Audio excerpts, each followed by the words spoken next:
मंदिर निर्माण और एक तरफ वोटर भी कर और नेता भी कर। अरे ये कंफ्यूज आप लोग हैं। राम मंदिर का उद्घाटन चुनाव में बहुत बड़ा मुद्दा नहीं है। मैं आपको ये अपने अनुभव के आधार पर बता देता हूँ।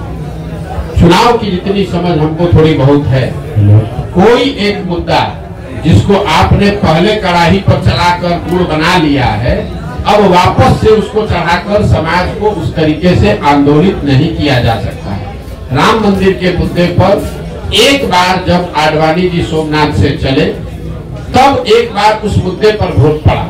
उसके बाद वो बहुत बड़ा मुद्दा है, लोगों के सबकॉन्शियस माइंड में है, चर्चा में है, प्रचार होगा, लेकिन वोट उस पर नहीं पड़ेगा।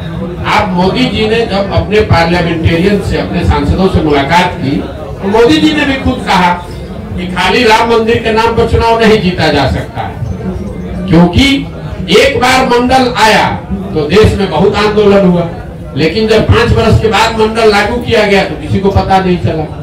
आज जब रिजर्वेशन के लिए यहाँ बिल पास हुआ तो उस पर कोई रिएक्शन नहीं है।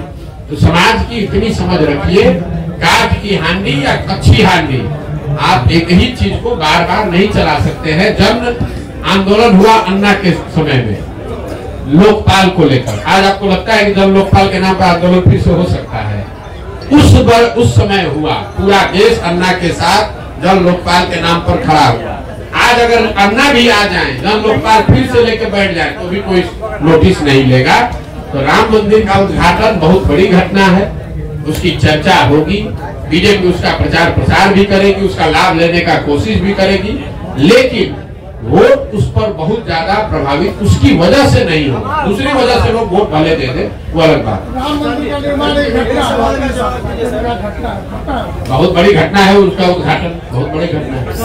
हाँ सर, राम मंदिर का निर्माण नहीं, बात घुमाते बहुत है। राम मंदिर का उद्घाटन एक बड़ी घटना है, लेकिन उस घटना का वोट पर सीधा प्रभाव नहीं पड़ेगा।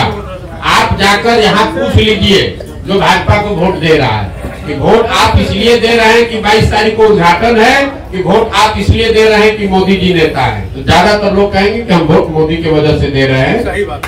ये नहीं कहेगा कि 22 तारीख को उद्घाटन है इसलिए हम कम्युनिस्ट पार्टी के वोटर थे, क्योंकि 22 को उद्घाटन है तो भाजपा को देने लगेंगे। ऐसा लोग नहीं मिलेगा।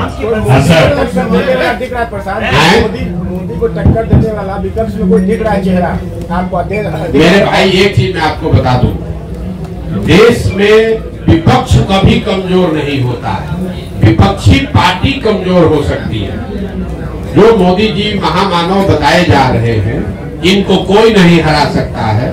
2000 आगे की बात छोड़ दीजिए, भविष्य की 2019 में जब वो चुनाव लड़े, पूरी उनकी ताकत, उनका करिश्मा, संघ, आइडियोलॉजी, पुलवामा सब मिला दीजिए, तब भी जो 100 लोग वोट देने गए बूथ पर, उसमें 38 लोगों ने मोदी जी के भाजपा के पक्ष में वोट दिया, 62 लोगों ने नहीं दिया।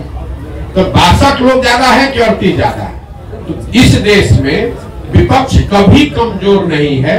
ये जरूर है कि विपक्ष का जो दल, विपक्ष की सेंटिमेंट को रिप्रेजेंट करने वाले जो दल है वो कमजोर हो सकते हैं। इसलिए आप गांव देहात में घूमते हैं तो ऐसा नहीं है कि हर गांव में लोग जय जयकारा कर रहा है कि भैया भाजपा आ गई तो हमारा जीवन बदल गया, लेकिन फिर भी जाकर वो वोट इसलिए दे सकता है कि उसको लगता है कि राहुल गांधी के मुकाबले तो फिर भी ये ठीक है, या लालू यादव के मुकाबले फिर भी ठीक है, इसलिए लोग वोट देते हैं।